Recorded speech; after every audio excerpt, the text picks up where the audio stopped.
Olá, Espírito Santo, já estamos no ar com o programa Médicos em 3D, ou seja, aqui, quase que em terceira dimensão, você aprende tudo sobre como ficar por dentro do que acontece com o que nós temos de mais precioso na vida, que é a saúde. Pois é, isso aí é lugar comum, não adianta ficar repetindo aqui. Não tem nada mais importante do que cuidar bem da sua saúde e daqueles também a quem você ama, seus familiares, verdade, amigos. Eu converso agora com essas duas médicas maravilhosas, endocrinologistas, a doutora Mariana e a doutora Priscila, não é isso? Sobre diabetes, porque o assunto rendeu tanto no programa passado que resolvi aprofundar-me um pouquinho mais nele agora. Bom, então quais são os sintomas, doutora? Então, existem os sintomas que nós chamamos de sintomas clássicos. Os sintomas clássicos de diabetes são os polis. Como assim? Poliúria, que é fazer muito xixi. Polidipsia, que é ter muita sede. Polifagia, que é ter muita fome. Então, esses três clássicos polis, junto com emagrecimento.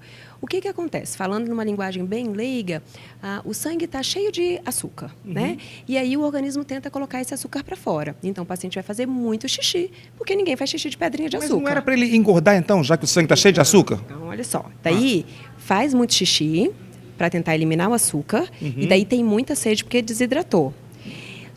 O sangue tem muito açúcar, mas esse açúcar não está dentro da célula. Esse açúcar está fora da célula, circulando. Então, o paciente tem muita fome, porque, na verdade, a célula dele está morrendo de fome. Tá? E aí, como esse açúcar está fora da célula, ele não consegue entrar porque não tem a insulina, que é a chave da porta, né? A insulina abre a porta para a glicose entrar na célula. Então, o organismo ele fica tentando achar outras formas de conseguir energia. Então, o paciente emagrece porque ele consome a gordura, ele consome o músculo e ele acaba perdendo peso. Mas isso aumenta mais a glicose e não resolve o problema da célula que continua com fome. Então, ele continua fazendo muito xixi, bebendo muita água, tendo muita fome e emagrecendo. Junto com essa desidratação, eles referem muito também à turvação visual, que é aquela visão embaçada, porque o cristalino do olho, a lente do olho, ela também desidrata. E aí o paciente fica com a visão embaçada. Ah, tem isso também? Os olhos também desidratam? Isso. No primeiro momento, você tem essa visão turva, essa visão embaçada, né? E a longo prazo, como consequência, vai ter uma lesão ocular, né? Uma lesão na retina, que vai lá na frente, com anos de doença, pode acabar levando à cegueira. Mas essa desidratação, essa turvação visual, com a compensação do diabetes, o paciente recupera. E a pessoa que naturalmente já toma muita água, gosta muito de tomar água, ela está um pouco mais longe, talvez, desse risco, ou tanto faz, nada a ver? Não tem relação, porque, na verdade, essa sede é consequência dessa desidratação pelo organismo tentar eliminar esse açúcar que está excessivo. Hidratar é bom, né? Para todo mundo, né? Independente de ter doença ou não ter doença, nós precisamos ingerir uma quantidade de água saudável, né? Razoável ao longo do nosso dia. Mas isso não deixa ele mais ou menos protegido em relação ao diabetes. Ok. Doutora Priscila, e quais são então os fatores de risco que nós estamos falando aqui? Como a gente já falou, né, em outras edições, nós temos o diabetes tipo 1, o diabetes mellitus tipo 1, e nós temos o diabetes mellitus tipo 2. O diabetes mellitus tipo 1 é aquele que geralmente começa numa fase mais precoce, né, mais cedo. Então, geralmente a gente tem aí numa faixa etária abaixo de 30 anos. E o tipo 2, geralmente numa faixa etária acima de 30 anos, o que na verdade não é uma regra, porque a gente tem visto também muitos pacientes com diagnóstico de diabetes tipo 2 abaixo de 30 anos, na fase da infância, por conta dos aumentos do fator de risco. Bom, o diabetes tipo 1, o principal fator de risco do diabetes tipo 1, né, nós temos as células beta do pâncreas.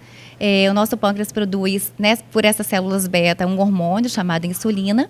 E a insulina tem por função colocar a glicose dentro da célula e diminuir os níveis de glicose do sangue. O diabetes tipo 1, o principal fator de risco é a produção de anticorpos. O próprio organismo da pessoa produz os anticorpos e esses anticorpos agridem essas células beta do pâncreas, né, deixando uma falência completa de insulina. Então, essa insulina não é produzida pelo diabético tipo 1 e a pessoa fica completamente dependente dessa insulina sempre, né, com os ajustes que devem ser feitos ao longo do acompanhamento. E o diabético tipo 2, o principal fator de risco do diabetes tipo 2 é, na verdade, uma resistência à ação dessa insulina. O diabético tipo 2, que geralmente começa numa fase mais tardia, ele tem geralmente essa insulina, muitas vezes ela é aumentada, mas a gente tem um termo, né, chamado resistência insulínica, onde essa insulina produzida pelo pâncreas, ela não consegue cumprir a função de abaixar os níveis de glicose no sangue. Então, ela tem uma resistência à ação. Né? Então, é o principal fator de risco. Lembrando que a resistência insulínica está muito agregada, Wesley, a fatores de risco como, por exemplo, sobrepeso, né, obesidade, e aí a gente entra numa gama grande aí de fator de risco, que na verdade é esse estilo de vida hoje, né, sobre o sedentarismo, uma alimentação que está ruim, com qualidade ruim, esses fast foods, né, então a gente tem que se atentar a isso, mas lembrando também que no diabetes tipo 2, a história familiar é muito importante, né, principalmente nos parentes de primeiro grau. E voltando aqui aos sintomas, a gente já falou também que a diabetes ou diabetes, né? É homem ou mulher, ele, hein? Então, a doença, né, você pode usar como a doença, mas nós geralmente falamos o diabetes mellitus. Mellitus. Tem um outro tipo de diabetes também, mas que não tem nada a ver com essa história de açúcar. Ok, estamos falando então do diabetes mellitus. Mellitus, ok. Os sintomas, existe alguma coisa visual que a gente pode reparar? Um empalidecimento, talvez? Uma pele mais ressecada? Não, os pacientes eles acabam queixando muito dessa questão de eu estou levantando à noite para fazer xixi, eu estou bebendo muita água. As mães, por exemplo, no caso do diabetes tipo 1, que a Priscila falou, as mães chamam muita atenção essa questão da criança ir muito ao banheiro, beber muita água. E aí, até entrando um pouquinho na história dos fatores de risco, o diabetes tipo 1 é como se fosse um raio que caiu, né? Caiu um raio naquela pessoa, ela produziu anticorpos que atacaram as células dela e acabaram levando ao diabetes. Agora, o diabetes tipo 2 tem a história familiar, sim, mas a gente pode lutar contra, pode evitar a obesidade, você pode fazer uma intervenção. Né? Então, é importante se cuidar. Né? Agora, quem são os vilões na alimentação, no dia a dia?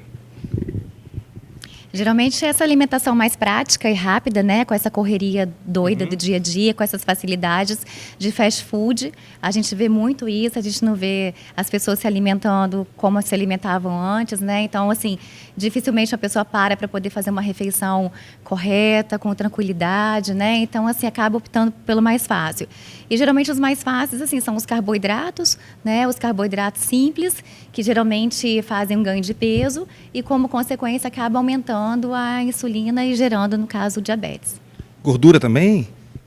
A gordura, quando nós pensamos em termos calóricos, né, um grama de açúcar tem 4 calorias, 1 grama de gordura tem 9. Então, às vezes, a pessoa tira farinha branca e fica comendo um monte de fritura. Eu não como mais carboidrato, mas faz uma ingestão grande de fritura e acaba ganhando peso da mesma forma. Então, as mães no cuidado da alimentação com seus filhos têm um papel fundamental nessa questão da prevenção ao diabetes. Sim, tem. Na verdade, a gente divide muito, a gente vê muito isso da questão da mudança em casa, né? Porque precisa de ter uma responsabilidade dos pais. É muito importante também lembrar o papel da escola nessa continuidade, né? A gente vê que muitas escolas têm tido uma mudança aí na cantina em relação à alimentação, no combate à obesidade, como consequência no combate ao diabetes também.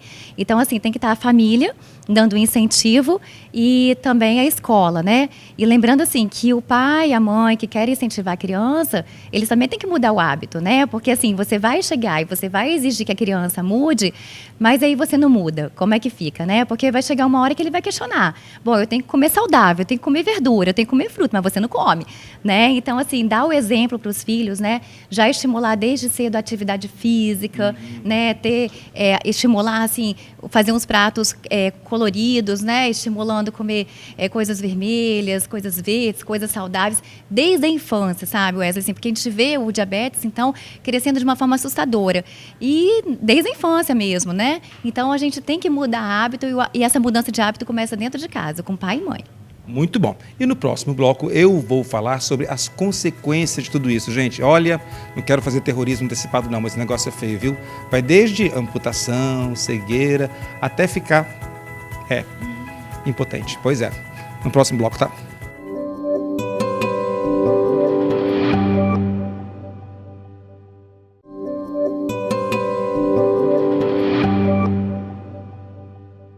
E aqui estamos de volta a Médicos em 3D, conversando com a doutora Keula e a doutora Sabrina. E agora o nosso papo é sobre as consequências do diabetes. Gente, olha só, eu estou sabendo que vai muito além, como eu disse antes, de amputação e cegueira. Os problemas podem ser muitos e, infelizmente, muito tristes, né, doutora Sabrina? Vamos elencá-los?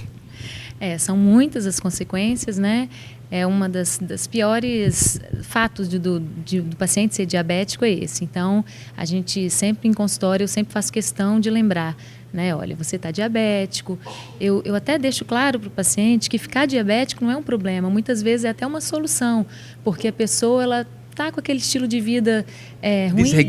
Desregrado, está sobrepeso, tem um histórico familiar importante, então a gente sabe que pode ter uma morte súbita, inclusive, né? Pode infartar de uma hora para outra, pode ter uma consequência. E aí, quando descobre que está diabético, ele sente aquela tristeza inicialmente, mas eu deixo bem claro para ele que o estilo de vida que um paciente diabético tem que ter é um estilo de vida que todos nós deveríamos ter. Uma dieta regrada, uma qualidade de vida, incluindo atividade física, né? E aí eu foco nas consequências, né? Então, as consequências do diabetes são divididas em consequências microvasculares e macrovasculares. O que é isso? Quando a gente fala em micro e macro, são dos vasos sanguíneos. Então, os grandes vasos sanguíneos são aqueles vasos cerebrais, as coronárias, que são os vasos que irrigam o coração, as artérias periféricas. Então, você pode ter doença cerebrovascular, que é o derrame, que a gente chama de AVC, acidente vascular cerebral. É o infarto, né? Que é a obstrução das coronárias, o sangue não consegue chegar, o músculo cardíaco morre, e aí o paciente pode ter uma arritmia, pode evoluir com uma morte súbita e pode ter consequência, como uma insuficiência cardíaca. Essas consequências, elas são ruins porque ela pode não matar no primeiro momento, mas ela traz sequelas, podem trazer sequelas. Por exemplo, uma insuficiência cardíaca limita a qualidade de vida do indivíduo. O paciente pode ter uma aposentadoria precoce, o paciente pode ter que ficar internado por muito tempo, né? Dependendo de remédios, muitas vezes até caros, né? Exatamente. O custo de vida para a família é muito alto. Então, a gente está falando aqui, a gente pode falar de saúde pública, então o custo de vida para o Estado realmente é muito alto, o Estado gasta muito dinheiro para tratar as consequências. Se a gente tratasse a causa, prevenisse os fatores de risco e tudo mais, o custo seria muito menor. Mas, enfim, é drástico, é muito ruim, envolve a família inteira, não é só o paciente, né? Ok. E insuficiência renal também está nesse leque de coisas ruins que podem acontecer? Antes até de falar da insuficiência renal, que a doutora Sabrina estava comentando, essas consequências elas são tão graves e é tão importante a gente tentar trabalhar com a prevenção, porque às vezes o Estado chega a gastar de 5% a 20% do gasto total da saúde com a consequência do diabetes, tratando essas complicações do diabetes. Então é muito mais caro para o Estado trabalhar com a consequência do que com a prevenção. Por isso a importância tão grande de a gente estar falando bastante sobre a doença e propagando essa informação para que todo mundo possa ter o seu diagnóstico, né? Mas vamos lá, falando da insuficiência renal, sim.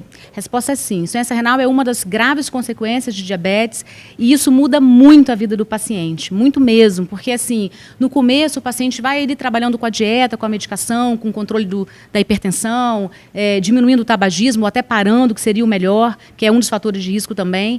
Mas se isso é uma doença progressiva, né? Assim como o diabetes, suas complicações também são progressivas. Então, se o paciente chega a fazer uma insuficiência renal plena e ele precisa então ir para diálise, você traz uma mudança de vida muito grande para o paciente, né? 3 vezes por semana ter que ir ao hospital, 4 horas permanecer ali fazendo hemodiálise. É uma consequência realmente muito grave que muda, como a doutora Sabrina comentou, a vida do paciente e a família, né? Você não só gasta mais, né? Não só a família, mas o Estado, mas o paciente também deixa de produzir. E isso traz um processo depressivo, muitas vezes intenso, uma tristeza, que é difícil de você trabalhar para você voltar a ganhar autoestima, entender que você é importante e relevante para a sociedade. Então, essas complicações do diabetes, elas realmente são bem drásticas mesmo, como a Sabrina comentou. E a galera masculina, por falar em dramaticidade da história aqui, é verdade que o diabetes pode levar à impotência? Porque a potência sexual, no caso da ereção, digamos assim, do paciente, do homem, ele depende da irrigação do pênis e dos vasos sanguíneos. Todos os vasos sanguíneos no paciente diabético são afetados, tanto aqueles pequenos vasos quanto os grandes vasos. Então, os vasos sanguíneos nessa região são afetados e aí você tem problema de ereção, você pode ter problema. O diabetes está relacionado também a uma doença que pode estar relacionada com outras doenças hormonais. Então, você pode ter também uma queda da produção de testosterona e com isso contribui também para a impotência, contribui para a perda de libido, né? Mexe com a autoestima do homem. Então, totalmente, pode ter certeza, né? Okay. Muito. Para o homem entender que ele não tem mais a ereção, eu acho que é uma das coisas que mais choca, né? Então, para nós, no consultório, eu friso muito, falo bastante isso para cada paciente, porque muitas vezes você comenta sobre a perda da visão que pode vir a acontecer, sobre a insuficiência renal que pode vir a acontecer, sobre as neuropatias que podem acontecer, que são as famosas dores nas pernas, que os pacientes têm muito. Eu ia perguntar, o que é neuropatia? O paciente sente dores nas pernas, às vezes tem só uma descamação no pé, às vezes sensações de ferroadas nas pernas também, sensação de calor nos pés, tudo isso faz parte do quadro de neuropatia. Mas quando você comenta para um paciente do sexo masculino sobre a dificuldade de ereção que ele possa vir a ter, o paciente acha que ele... Não, doutora, então agora eu vou tratar mesmo essa doença, né? Então é importante demais a gente gastar, às vezes, tempo no consultório, naquele primeiro momento onde você fiquei diabético, né? E você mostrar a gama de complicações que você pode vir a ter, né? E aí o paciente, então, conseguir evitar cada uma delas. Mas se ele não conseguir evitar, ele está diagnosticado diabético, ele pode ainda assim usar um vasodilatador? Para tratamento da impotência? Sim. O diabético não pode? Dependendo, porque você tem... Outra coisa que contribui para a questão da impotência é a própria neuropatia. Porque você tem o problema da vascularização e o problema da inervação. Porque você precisa de um estímulo neuronal, né, para poder fazer a ereção. Então, se você tiver uma neuropatia já em estado terminal, fica difícil você estimular só com vasodilatador, que é a medicação. Entendi. Então, existe a última opção de tratamento para esses pacientes é a prótese, e que a gente, né, muitos pacientes preferem lançar a mão porque é uma forma de ajudar. Em relação à neuropatia, que a doutora Kelo estava falando, lembrar que os pacientes que têm neuropatia, eles têm um fator de risco para úlcera, para lesão no pé e pode evoluir para amputação, que é uma das consequências mais comuns também. Não consequências mais comuns, o maior caso de amputação hoje são em pacientes diabéticos, né? Então, os casos de amputação, a maior parte das internações por amputação é em pacientes diabéticos. E a incidência de amputação é muito maior do que a gente imagina. E aí gera muita sequela. Com certeza. Né? A questão da... a amputação, ela entra dentro das causas microvasculares, das complicações microvasculares, que inclui rim, olho, né, que a gente chama de retinopatia, que aqueles microvasos da retina, eles são prejudicados, então a pessoa... Uma outra coisa importante é que a consequência da retinopatia, ela acontece quando o paciente já está com perda visual, a retinopatia já está num grau mais de moderado para avançado. Então, a gente sempre recomenda que o paciente diabético procure um oftalmologista pelo menos uma vez por ano para fazer pelo menos o fundo de olho. Então, a nível de saúde pública, que a gente sabe que é mais complicado fazer exames mais caros, pelo menos o fundo de olho. Você pinga um colíriozinho, dilata a retina, o oftalmologista olha com um aparelhinho que chama oftalmoscópio, então um aparelhinho fácil, um exame bem simples. E ali ele já pode ver se tem alguma alteração e se tiver, o paciente já é orientado para procurar antes que o problema se agrave, porque a hora que leva a cegueira pela retinopatia, aí não tem mais jeito. Não tem volta, né? Agora, mito ou verdade? Quando as formiguinhas começam a ir em direção ao vaso sanitário, em que lá ainda existe resquícios ou resto de urina? É verdade. Então, a gente tem que ficar muito atento a isso, né? O paciente adulto e o paciente infantil também, que no caso seriam os pais atentos a esse sinal, né? O paciente começa a urinar mais, que é um sintoma, que é a poliúria, e você observa lá que começam a aumentar aquelas formiguinhas, porque a urina vai ficando doce, que é uma maneira que o corpo tem até de se defender, ela começa a eliminar o açúcar pelo rim. Né? E aí as formiguinhas começam a aparecer, isso é realmente verdade, e a gente tem que ficar atento. Não é fake news, não. Não é fake news, não é. Agora, que formiga mau gosto, né? Mas, enfim... Um outro ponto que eu queria deixar também em relação às consequências é em relação ao agravo de outras doenças que o diabetes pode provocar. Então, a questão da saúde mental, o agravo do fator cognitivo, então pode estar relacionado com a progressão de Alzheimer, outras doenças que o diabetes pode... O sistema músculo-esquelético, o sistema gastrointestinal, tudo isso, pele, então lesões de pele, pode estar relacionado com diabetes também. Então a gente não pode só pensar que o diabetes é ruim porque vai ter problema de coração, vai amputar pé e vai ter muitas doenças. Por exemplo, até mesmo doenças como tuberculose, hanseníase, o tratamento é mais complicado nos pacientes diabéticos. Então, o diabetes ele é um ponto-chave e que pode complicar pode trazer consequências em muitas outras doenças também. Né? Então, essa conscientização mundial que é feita, eu diria que é até pequena, perto da necessidade, né, e da gama de prevenção que as pessoas têm que ter em relação ao diabetes. Sim, eu acho que ela é pequena, sim, e a sociedade regional aqui no Espírito Santo, de endocrinologia, ela tem tentado frisar bastante a importância do controle dessa doença. O diabetes, ela é, sim, uma doença inflamatória, vascular, e ela não só piora essas doenças que a doutora Sabrina comentou, mas, por exemplo, uma infecção e, às vezes, coisas simples que a gente conseguiria resolver com antibióticos de forma mais simples. Se o diabetes estiver descompensado, isso pode complicar e complicar bastante.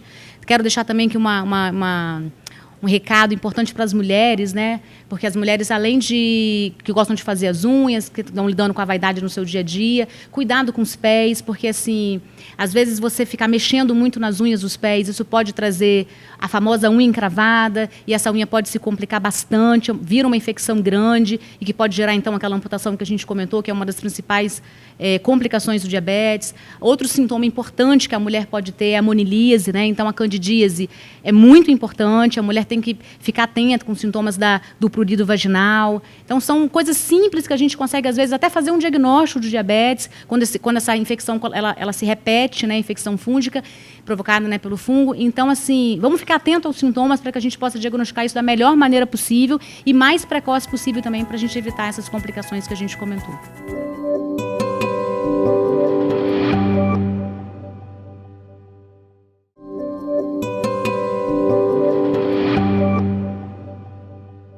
E já estamos chegando ao final do nosso programa Médicos em 3D, mas não sem antes dar o diagnóstico completo para vocês na nossa entrevista de hoje. O mais importante é a prevenção, é entender os sinais, é ficar por dentro de tudo isso.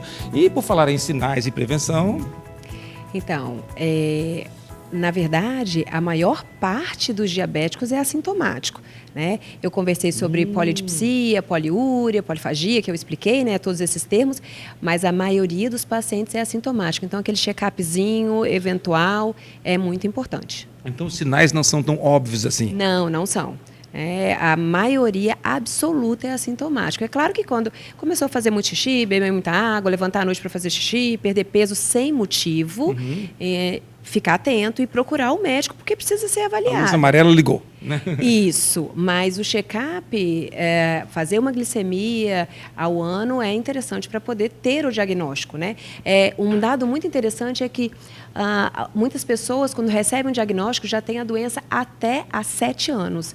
Então, e se nós pensarmos que as complicações vêm com os anos de doença, então a pessoa não está partindo do 0 para complicar com 10 anos, né? Ela já partiu do 7 e aí com pouco tempo de doença, de repente ela já começa a manifestar as complicações secundárias. Daí a importância deste mês, na verdade, da conscientização. Muito importante. Inclusive, eu quero começar aqui a minha fala agradecendo muito ao Wesley, viu? Pelo convite, a Sociedade Brasileira de Endocrinologia na Regional Espírito Santo. A gente realmente agradece muito, fica grato com esse convite, porque é uma das maneiras que a gente tem de fornecer essa informação à população, porque, como a Mariana falou, 46% dos pacientes ainda não sabem que são diabéticos. Então, nosso novembro é um novembro azul, é o novembro do diabetes, é o novembro da prevenção, é o novembro onde a gente está querendo trazer isso para a população de forma muito consciente, porque uma glicemia não custa praticamente nada, mas pode salvar você de muitas complicações, de muitos problemas que essa doença tão insidiosa, tão silenciosa pode vir a causar.